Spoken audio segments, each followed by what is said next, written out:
So transfer deadline day's been and gone as it slammed shut last night as we managed to get 4 deals announced yesterday, including Ugarte, McTominay, Sancho's gone to Chelsea. What's happened there?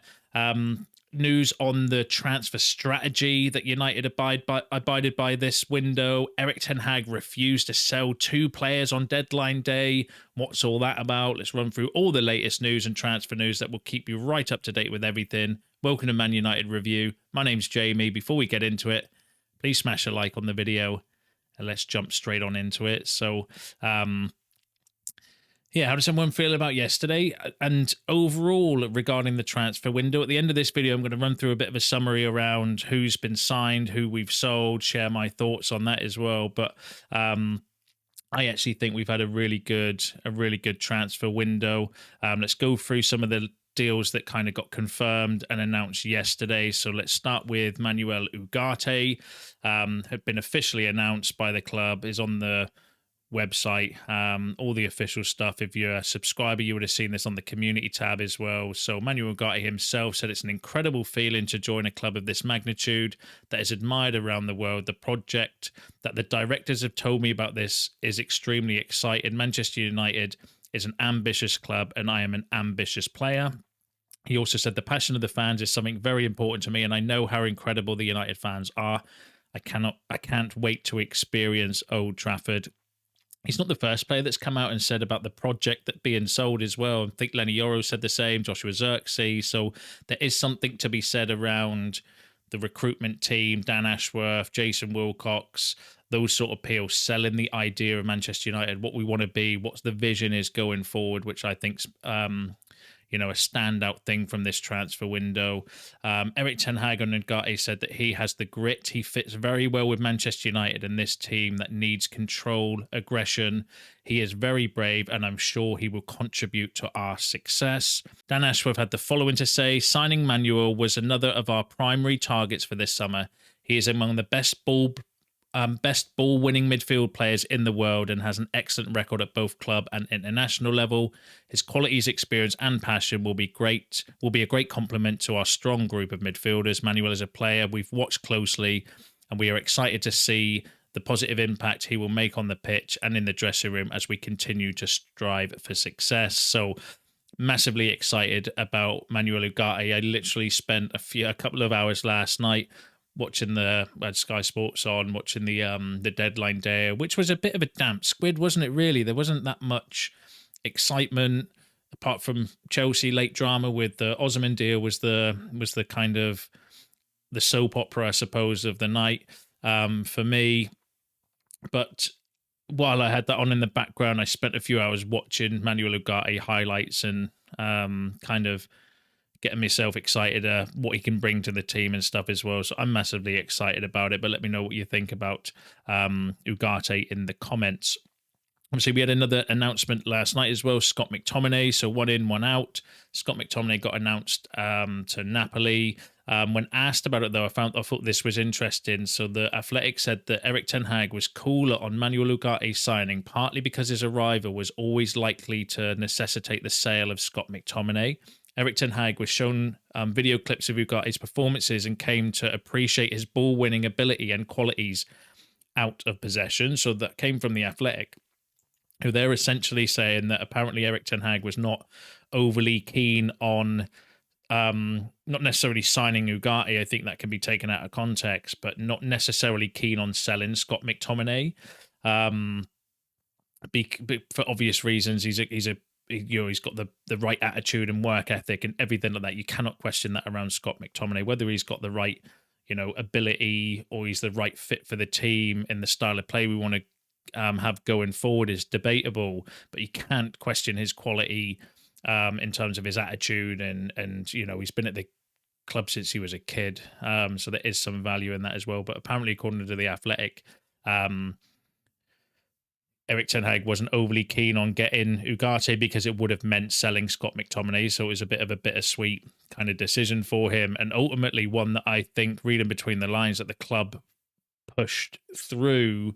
Obviously, with Eric Ten Hag's agreement, he does have a veto on transfers and stuff still, and they're not going to do things wholeheartedly without him, or sign players that he doesn't want. Everyone at the club's totally said that, but apparently it was meant to be quite a tough decision for Erik ten Hag, which kind of shows the value for me of having football people in charge of those decisions, because I'm pretty sure had Richard Arnold or John Murtough and that been here, we probably wouldn't have signed a midfielder and would still have Scott McTominay. And as much as I know some of you watching will have mixed opinions on that, I do think that we need the profile of player that Ugarte is, a proper ball-winning midfielder and a destroyer that can complement others in the team, and that's exactly what he is. But let me know what you think about that in the comments. Overall package for Ugarte, let's remind ourselves, is 50 million euros with 10 in add-ons. Remember, PSG were wanting 60 million total package. 60 million up front. We've managed to get it down to 50 with 10 million in add-ons. Obviously, we've had noise over the last few days that PSG themselves didn't want to sell him. They wanted to keep him, but it was the fact that Enrique was wanting to play a slightly different style of football, and the player himself was pushing the mood as well. I can't wait to see Ugarte play, even if it comes at sacrificing Scott McTominay, because I do think he will fit the system a little bit more than McTominay, who ultimately is going to be a bench player this season. He's a squad player at best now.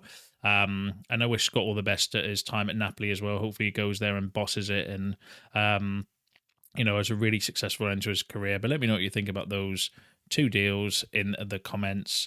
And then obviously we had some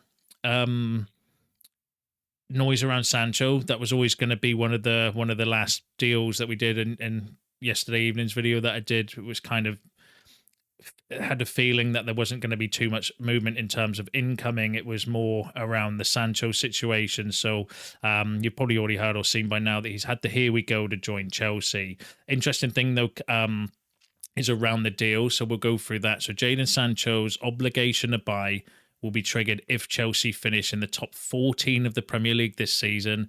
The purchase fee is between 20 and 25 million, depending on where Chelsea finish. The higher they finish, the higher the fee. Like, that's I think, a really good bit of business for Sancho. We'll go through the other news quickly first. So Fabrizio Romano was saying that Manchester United discussed internally and picked Chelsea's second offer to guarantee that Jadon Sancho will not return to Carrington at the end of the season. Chelsea's first offer was a loan with an option to buy, which had a higher loan fee and higher buy fee, but no guarantee to sign him in 2025. So the kind of feeling on the Sancho situation was that Chelsea made us two offers. They made us one which was just a loan with an option to buy, which would have meant more money for United in terms of an upfront loan fee plus a higher option to buy. So I believe to be around £30 million. And then they also said, we'll do an obligation to buy for less money, and these are the kind of parameters around it. And apparently United decided on the second option, which is the obligation to buy, which kind of says it all to me around how people at United feel about Jadon Sancho, the fact that they were refusing more money or potentially more transfer fee next summer as well, just to guarantee that he would be gone. And it is what it is when it comes to that. There's obviously reasons for that. There's probably reasons that we're not privy to as well, I would suspect, when it comes to Jadon Sancho. But obviously when the deal was announced last night, it was not really clear what the kind of fees and stuff were. So 20 to 25 million. So it all depends on where Chelsea finish, basically. So as long as they finish above 14th, then obligation to buy, but depending on their position will depend on whether we get 20 or 25 million. So obviously the higher they finish in the league, the better it's going to be. And I was thinking about this before, because I know the Sancho situations, like the McTominay one, is going to divide opinion. I think the Sancho one probably is more divisive than the McTominay one, in my opinion, and reading between the lines, doing like on social media and stuff, right? But ultimately, in my opinion, he's just not been that good for United since he came. Like, I think a lot of people are basing their feelings or thoughts around Sancho around what he was at Dortmund, but that was a very long time ago. Yes, he had a couple of good seasons at Dortmund, but he's been absolutely terrible for United since he came, even before all of these problems. In fact, look at this. So Sancho, so in his Man United career, 83 appearances, 18 goal contributions. Now, you can't tell me that's a 50, 60, 70 million pound player.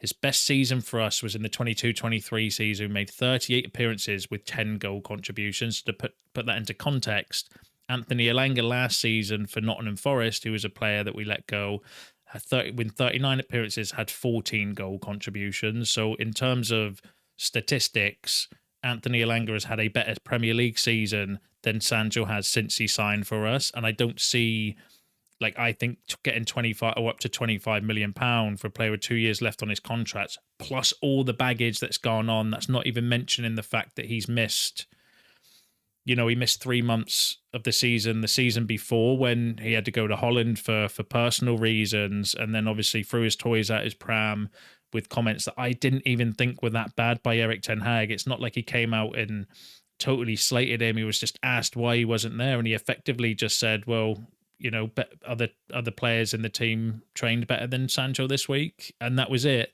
And the whole kind of, the social media posts and stuff, it's just drama I don't want at United, regardless of who the player is. But personally, I don't think that Sancho has been that good, even before all of that situation for United anyway. Getting him off the books, in my opinion, is a good move by the club. Getting a loan with an obligation to buy. Chelsea are paying his full wages as well. So effectively, we've sold him, but we're not going to get the money for him until next summer unless Chelsea have an absolutely terrible season and finish 15th or below. Then effectively that's gone. And in my opinion, it's the right move. I don't think that Sancho's been anything or done anything since he came to United that's worth keeping him around. Even if you forget all the drama and stuff, it's not like he's been outstanding. Do you know what I mean? 18 goal contributions and 83 appearances is not, does not suggest world class or top class to me, in my opinion. But you will probably some of you will disagree. Let me know in the comments. It's my opinion, and that's why football's so good, because we all have different opinions on players. But for me personally, I think it's the right move. I think it's definitely the right move.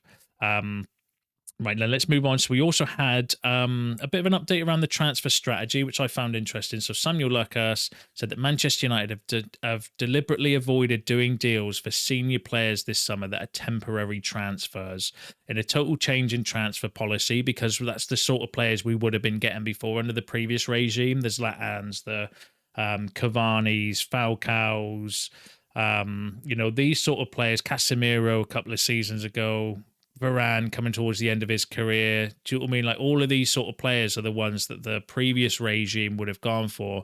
And then if you look at the profile of player that we've signed this summer, Mazraoui's the oldest at 26. Everybody else is all under that age profile. We've signed some very good up-and-coming reserve team players as well. Kone, for example, I'm going to mention him next. So a total change in transfer strategy. Instead of going for, the Sterlings, the Adrian Rabiot's, although, there is still that possibility because he's still a free transfer. They're the sort of players that we maybe would have gone for over previous regimes, but now it's a lot more controlled, a lot more measured. We're getting players in for the right fees, I think, but also the right age profile to take us forward as well. But let me know what you think about that in the comments. And another deal that was announced yesterday was Sekou Kone. So the Telegraph was saying that Manchester United sources believe Kone's technical composure, pressing, physicality, intensity, and quality off both feet make him an exciting prospect. He will initially work with the club's academy as he adapts to English football and a new country. Stephen Rawlinson, who's a good source from the Manchester Evening News, also said that Kone is thought to have a mixture of qualities, technical composure and quality in both feet that will help him in England, and United were impressed by his intensity and physical ability.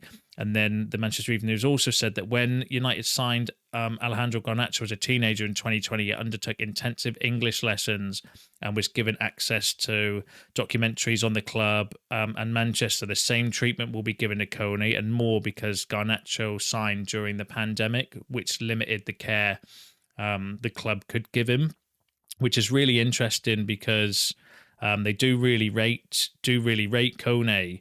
The Manchester, even Samuel Lucas also said that Manchester United don't actually consider Kone as an academy signing. So the kind of feeling around Kone is that we've signed him potentially to be in and around the first team squad, but just not initially. They're going to give him time to bed in, and learn English and learn about Manchester and Manchester United and all the history, and do all of that stuff behind the scenes with him while he plays for the reserves, rather than abandoning him or just kind of not giving them that extra care, which I think is really good, for United to go above and beyond like that to kind of help the youngsters that are coming from different countries that are maybe not as well seasoned in football and stuff, to help them bed in. But I'm massively excited about Kone. He's going to be definitely one to keep an eye on. Very, very highly regarded, very well thought after, very well scouted. Could be a little hidden gem. But let me know what you think about that in the comments. Let's go through the deadline declines. So, brought you this news last night saying that Real Betis had made an offer for Anthony and Eriksen on loan. Romano came out quite soon afterwards and said that there's no that wasn't going through, but apparently Erik ten Hag was the one that refused that deal. So this came from Simon Jones in the Mail, saying that Real Betis had bids for to sign both Anthony and Christian Eriksen on loan rejected by Manchester United. Erik ten Hag was unwilling to permit any other members of his squad to leave in the final few hours after McTominay and Sancho, with Anthony and Eriksen in his plans for the long season ahead.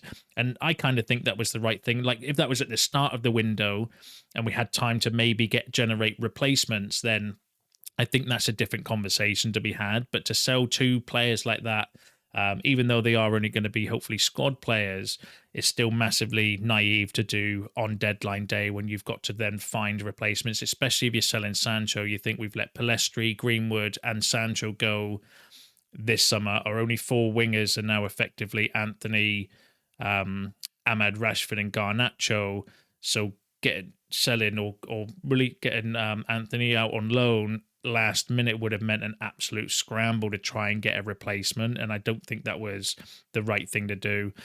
Same with Eriksen actually as well. Eriksen's only got a year left on his contract, so loaning him out at this stage makes zero sense, especially now Mason Mount's been injured for a few weeks as well, because he might get some minutes, or he might be able to kind of rotate or can come off the bench. Do you know what I mean? So actually I agree with that decision to not let them go. Like I said, different conversation if it's at the start of the window, but when it's literally within the last couple of hours of the transfer window, it would have made zero sense to effectively leave yourself in a position where you either can't get a replacement in, or you're scrambling around for last minute deals, which isn't always good. But let me know what you think about that in the comments. And then last story I've got for you before we go through a summary of the transfer window. Manchester United were incessantly and baselessly linked with Tony, even though they never had any intention of moving for him. So Samuel Lucas confirming that Manchester United were never in for Tony, never interested in Tony, and we were just effectively being used by the media to generate interest, increase his value, and all of that stuff. So but yeah, so overall, let me know in the comments actually how you feel about the transfer window as a whole. I think with everything being said, and we'll run through we'll run through first, and then you can let me know afterwards what you think about the transfer window. So Manchester United have sold or released a lot of players. Like, there's been so much exits. So let's go through the exits first. So obviously Mason Greenwood, Wan-Bissaka, Willy Cambola, Pellistri, Alvaro Fernandez, Donny van de Beek, Scott McTominay, Will Fish, Hannibal Mabry have all been sold this summer.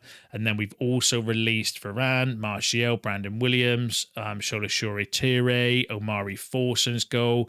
Maxi Oyedele has been sold, but with an undisclosed fee. His fee's not been mentioned yet. And then obviously Jadon Sancho on loan. I've not included Amrabat because he was a loan deal anyway. So we have got rid of a total of 16 players this transfer window, which is insane.